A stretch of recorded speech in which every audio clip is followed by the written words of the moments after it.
se retrouve aujourd'hui pour te parler de la 10e lune du calendrier des 13 lunes, la lune planétaire de la manifestation qui aura lieu du 4 avril au 1er mai. Elle pose la question de comment je perfectionne tout ce que je fais. Alors que la 9e lune nous a poussé à trouver comment manifester notre vision, notre rêve, cette 10e lune nous amène à réfléchir et voire à comprendre comment perfectionner, améliorer ce que je fais. Et surtout dans le comment. Ces mots-clés sont perfectionner, produire, la manifestation.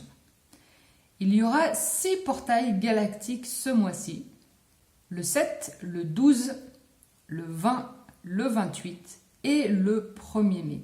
Le 1er mai sera aussi le jour de la fête de Beltane. Alors, qu'est-ce que nous raconte cette 10e tonalité?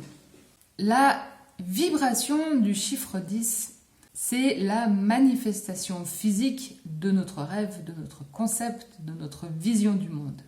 Cette tonalité nous invite à réaliser la beauté qui se trouve dans ce que l'on crée et dans ce que l'on manifeste, au-delà de notre idée, envie, conditionnement sur l'idée de perfection que l'on s'en fait.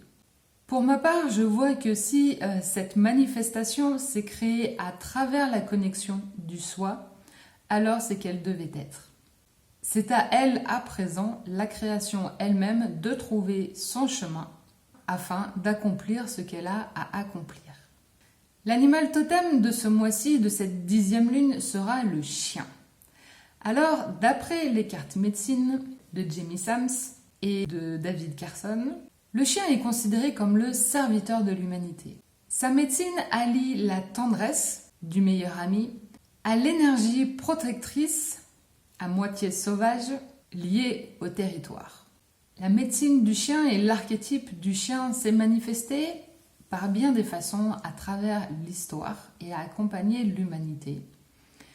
Tantôt gardien des enfers, gardien des enfants, des rêves et des trésors, le chien nous invite à approfondir notre sens du service aux autres. Car comme on peut bien le remarquer, même lorsqu'il est maltraité, le chien reste fidèle à son maître, car il pose sur lui un regard de compréhension des défauts de l'humanité qu'il incarne. Et j'ai trouvé ça aussi intéressant étant donné le contexte social dans lequel nous évoluons actuellement, de voir l'archétype du chien qui se manifeste actuellement. Il nous invite à regarder un peu plus en profondeur comment l'on peut rester dans sa vérité personnelle sans chercher l'approbation de l'autre ni à avoir raison. Car en fait, ce sont ces deux positions-là qui nous mettent en conflit avec les autres, avec le monde extérieur qui se confronte avec notre monde intérieur. Si déjà chacun résolvait ses problématiques personnelles, d'aller sur la voie de guérison, de comprendre ce conflit, la colère, la frustration qui se manifestent à l'intérieur de nous, nous aurions beaucoup moins de conflits à l'extérieur. Alors, comment rester fidèle à moi-même et comment poser aussi les limites justes afin de savoir ce que j'accepte ou non sur mon territoire, dans mon monde intérieur. Voilà pour cette 10e lune, j'espère que ça t'a intéressé. N'hésite pas à liker parce que ça fait toujours plaisir et on se retrouve très vite.